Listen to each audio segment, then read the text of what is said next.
पूरे जंगल में शोर था। सब पक्षियों के चीखने, चिल्लाने और रोने की आवाजें गूंज रही थी। ऐसा इसलिए था कि हर पक्षी के घर से एक एक अंडा गायब हो रहा था। रानू चिड़िया ने तो 6 अंडे दे रखे थे। रानू के 6 अंडे में से अब सिर्फ 5 अंडे बाकी बचे थे और एक अंडा चोरी हो गया था।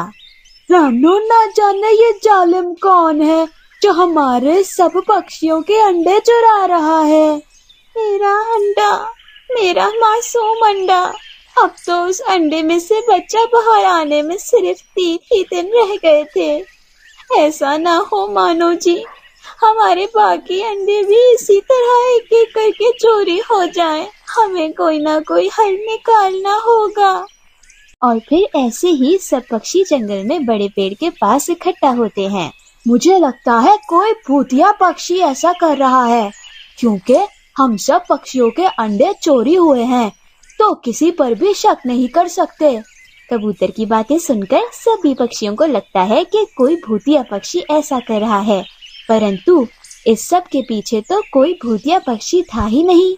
इस सब के पीछे थी गोरी कव्वी, जिसे अंडे चील को बेचने के अच्छे खासे पैसे मिल रहे थे, इसीलिए गोरी ऐसा कर रही थी। आधी रात हो जाती है, सभी पक्षी सो जाते हैं। गोरी कव्वी भी मास्क पहनकर मिट्ठू के घर जाती है। मिट्ठू सो रहा था। गोरी चुपके से जाती है और उसका अंडा उठाती है और तुरंत से भाग जाती है।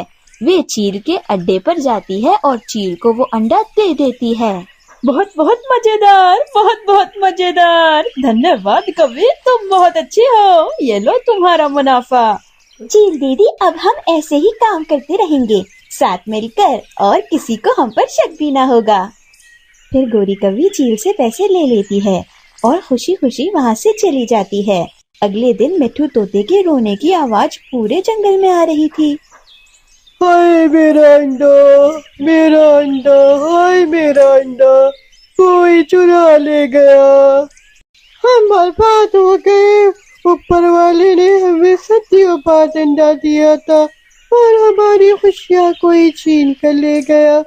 हम कभी माफ नहीं करेंगे उस जालिम को। हम सब पहले भी इकट्ठा हो चुके हैं, परंतु हमने कोई भी हल नहीं निकाला। अब हमें कोई ना कोई हल निकालना होगा, वरना जिस तरह तोते का अंडा उससे बिछड़ गया है, इसी तरह हम सब पक्षियों के अंडे भी बिछड़ जाएंगे। मुझे तो बहुत डर लग रहा है। मेरे तो 5 अंडे हैं। अगर मेरे अंडों को कुछ हुआ तो मैं और मानो जी तो जीते जी मर जाएंगे।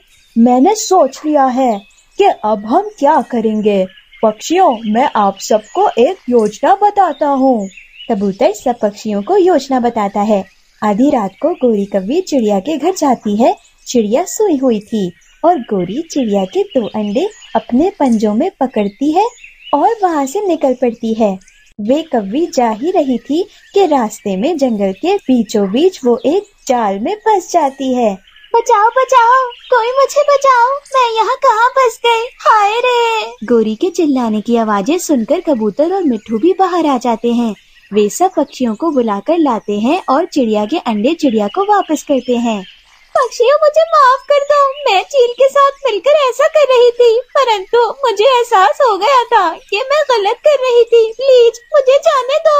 वे चील तो बूढ़ी हो चुकी है। अगर तुम इसका साथ ना देती तो कभी हम पक्षियों के साथ ऐसा ना होता।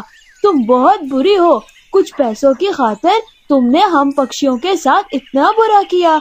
अब तुम्हें सजा मिलकर रहेगी। फिर सब पक्षी मिलकर गोरी को एक बड़े पिंजरे में बंद कर देते हैं। इस कहानी से हमें सीख मिलती है, जो जैसा करता है उसके साथ वैसा ही होता है। अगर आपको ये कहानी अच्छी लगी है तो इस वीडियो को लाइक और हमारे चैनल को सब्सक्राइब कर दें। आपका बहुत बहुत धन्यवाद। कालू कौवा अपनी पत्नी के लिए मजेदार मीठा फल लेकर जाता है। कालू को आता देखकर गोरी तुरंत से मुंह बना लेती है। ये देखो गोरी, मैं तुम्हारे लिए क्या लेकर आया हूँ। तुम्हें मीठा फल बहुत पसंद है ना? अरे कालू जी, ये आप रोज बस एक फल ही लेकर आते हैं। मुझे 1 से ज्यादा फल चाहिए। जो मिल रहा है शुक्र करो गोरी, किसी को तो ये भी नहीं मिल रहा। ना जाने तुम कब समझोगी। गोरी कव्वी बहुत ज्यादा लालची थी। वे रोज कालू से नई फरमाइशें करती थी। कालू बेचारा रोज अपनी पत्नी के लिए दूर दूर से भोजन की खोज को जाता था। एक दिन गोरी नदी पर पानी पीने जाती है कि वहाँ पर गोरी को कबूतरी मिलती है। अरे कबूतरी बहन, ये आपके गले में हार कहाँ से आया? क्या कबूतर लाया है? हाँ, ये हार शहर से आपके कबूतर भाई लाए हैं। ये बहुत महंगा हार है। अच्छा, मेरे पास तो इससे भी भारी हार है जो मेरे कालू लाए थे मेरे लिए विदेश से। अच्छा, तो वे हार आप कल पहन कर आना, मैं भी तो देखूं कैसा है आपका हार। ऐसा कहकर कबूतरी चली जाती है और गोरी को चिंता हो जाती है कि वे अब हार कहाँ से लाए। गोरी कव्वी अपने घर वापस चली जाती है, परंतु अब गोरी के दिमाग में एक ही बात थी कि किसी भी तरह उसे कबूतरी को हार दिखाना है। गोरी कव्वी चोरी करने की योजना बनाती है। रात को कालू कौवा जैसे ही सो जाता है तो गोरी पीछे से काला मास्क पहनकर घर से निकल पड़ती है और वे सीधा चील की सोने वाली दुकान के पास जाती है और दुकान का ताला तोड़ने की कोशिश करती है।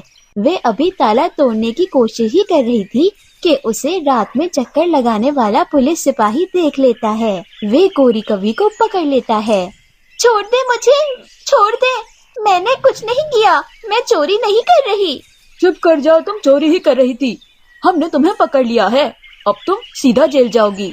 बस फिर क्या था, अगली सुबह होते ही सभी पक्षी को पता चल जाता है कि गोरी कव्वी रात को चोरी करने की कोशिश कर रही थी। ये सब सुनकर कालू कौवा बहुत शर्मिंदा था, परंतु वे क्या कर सकता था। वे पुलिस थाने जाता है और गोरी कव्वी की जमानत करवाता है।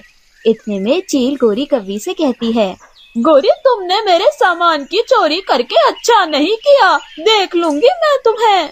मुझे माफ कर दी चील दी, मैंने कुछ चोरी नहीं किया।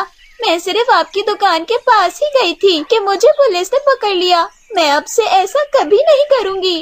गोरी, कालू ने तुम्हें किसी चीज की कमी नहीं होने दी, परंतु तुमने कालू का दिल तोड़ा है ऐसा गलत काम करके। कालू जी, बस एक बार मुझे माफ कर दे, मैं अब कभी ऐसा नहीं करूँगी। गोरी, हमें इतने ही में खुश रहना चाहिए जितना हमारे पास हो। दिखावे से बेहतर है हम भूखे ही रह लेते। देखो, तुम्हारी इस बुरी आदत के कारण आज सारे जंगल में हमारी कितनी बेइज्जती हुई है।